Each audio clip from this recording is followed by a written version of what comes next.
Bueno, pues me llamo Clara Bog y vengo a presentar el proyecto Transversalia.net, que es un espacio web que en el que se tratan de investigar, proponer nuevas metodologías para la educación a través del arte contemporáneo, dentro de la educación reglada de la secundaria. Y bueno, eso es lo que voy a presentar. La verdad es que lo definí muy bien con el lema que acompaña al título de Educación Expandida, ¿no? Que puede suceder en cualquier momento y en cualquier lugar. Con respecto a la relación con Transversalia, en principio es un proyecto que se orienta a, como os decía, a la educación secundaria obligatoria, al currículum oficial de la ESO.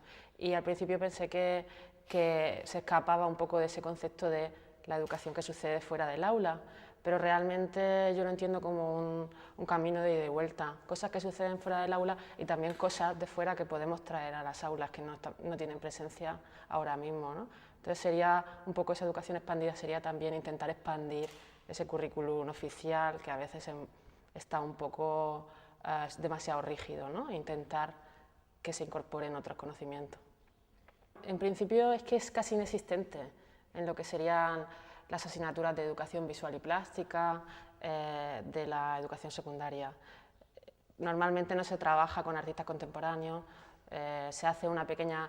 En historia del arte también se suele llegar a principios del siglo XX, a las vanguardias, no se trabaja realmente con los artistas que están trabajando hoy en día. Y cuando se trabaja con ellos, tampoco es de una manera activa, relacionada con lo que los estudiantes están viviendo en su contexto, sino que es de una manera pues como un momento de la historia, o para aprender ciertas técnicas, o para imitar la manera de hacer de los artistas, ¿no? La idea es no incorporar eso, que también es valioso, pero incorporar los pensamientos y las actitudes críticas que los artistas están proponiendo en su obra. Y eso es lo que trata de introducir en el aula y con los alumnos, ¿no? Pues sí, es verdad. Por eso, de alguna manera, el proyecto comenzó, aunque luego se ha ido moldeando, pero comenzó intentando introducirse en los espacios de lo que se llamaba los ejes transversales, un tipo de conocimiento que se proponía desde el Ministerio de Educación, pero que no se definía.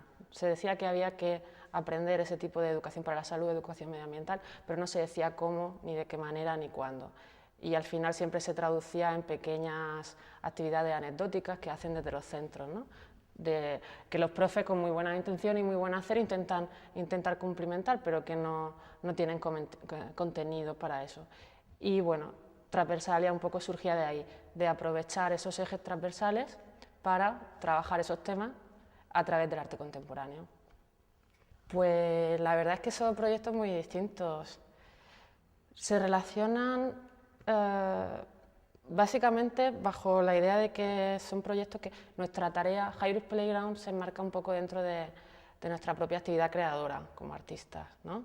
Y Transversalia un poco lo que trataba de recoger era nuestra inquietud como artistas, cuando una vez que hemos terminado un proyecto nos parábamos a pensar, ¿y ahora qué pasa con él? ¿Cómo lo recibe la gente? ¿De qué manera se comunica? ¿Es nuestro proyecto suficientemente es capaz de comunicarse solo o haría falta que alguien nos ayudara? O de qué y ahí fuimos empezando a buscar y vimos que había muy pocas propuestas para transmitir eso que sucede en los museos, en las salas de exposiciones, en los espacios del arte, cómo se transmitía eso. Y muchas de las veces es una vida muy corta, la de la obra artística, ¿no? Que no tiene ninguna relación con la realidad y el contexto en el que sucede, ¿no? Y bueno, pues esa es un poco la relación que tiene. Es una parte mucho más de reflexión, tampoco es el cuerpo central de nuestro trabajo, pero sí que se vincula de esa manera, a tratar de responder a nuestras propias inquietudes. Claro, por supuesto. Pasa por plantearse de nuevo tu papel y tu rol como ciudadano, ¿no? No solamente como estudiante, como pareja o como profesional, sino como ciudadano que habita en un espacio compartido con otras personas y donde más se ejerce la ciudadanía es en el espacio público, ¿no? En los espacios que todos compartimos. Y sí, seguro.